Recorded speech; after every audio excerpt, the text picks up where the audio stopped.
Imposter syndrome, that feeling that you don't deserve a seat at the table that you're on and that soon you'll be found out. I heard about it constantly in videos and in articles and how it affects us in all walks of life, but in particular how prevalent it is within the tech industry. I've read in a report that within the tech industry, 58% of people suffer from the imposter syndrome. Personally, I felt the imposter syndrome when I started my role, and I feel it regularly throughout my role as an engineer. But the imposter syndrome has helped guide me, and now I'm even using it to get better. In this video, I'm going to share some of the things that I'm doing to help combat my imposter syndrome. Remember, I'm no psychiatrist, and this video is by no means a giant plaster to help fix the issues, but I've found that these methods really do help.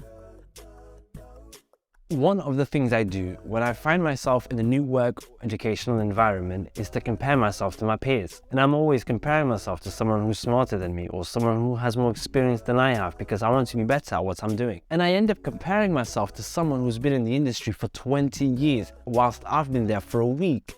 It's completely absurd. This is a new journey for me, and I have to accept that my path is my own and only mine, and it's up to me how I traverse it. Comparisons like the one that I mentioned can be toxic, but comparisons can be good because they can help guide you. But only compare yourself to people who are slightly ahead of you.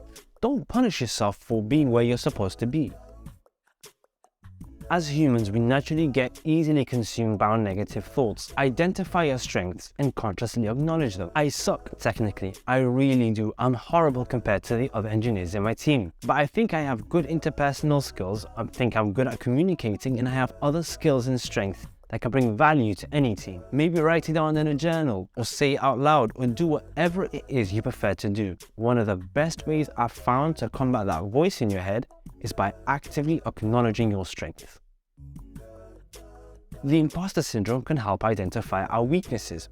One of the reasons why you may feel like a fraud is because you may lack the technical knowledge to feel competent. Well, there you go, you've identified a weakness, and now you can put systems in place to help you get to a better technical level. Speak to your mentors and those around you and see if they can help you get to the place where you want to be. In my experience, I found that when I let people know that I'm not happy with my current level and I'm looking to improve, people generally are happy to help.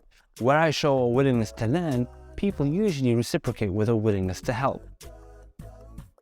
I don't know if it's a thing of respecting figures of authority, which has been instilled in me since I was young, but as soon as I find myself lower in the pecking order, I find that my natural confidence decreases and I don't put my opinions across like I usually would. There's a reason why you've been hired. You're valuable and your opinion does matter, and you need to stop thinking that it doesn't because you're a junior.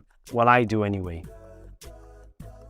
I've already touched on this point, but find mentors in positions that you aspire to be in. They'll help to continuously shift your perspective and validate your thoughts and let you know that this is all part of the process. You can get a lot of wisdom from them, and they can give excellent, actionable advice. In a letter to his brother, Vincent van Gogh, or as it's correctly pronounced, Vincent van Gogh, says, "If you hear a voice within you saying you are not a painter, then by all means paint, boy, and that voice will be silenced, but only by working." So that's all we can do, keep working to silence that voice. Like I said, I don't have the answers, but as I navigate throughout this journey as someone who transitioned into tech at 30, it's interesting to see how much I'm learning, not just technically, but about myself also. It's important to enjoy the process because it's always the journey before the destination.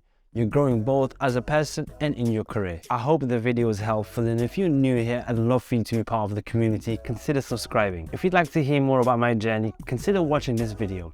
This is Mohammed, and I'll see you guys in the next one, inshallah.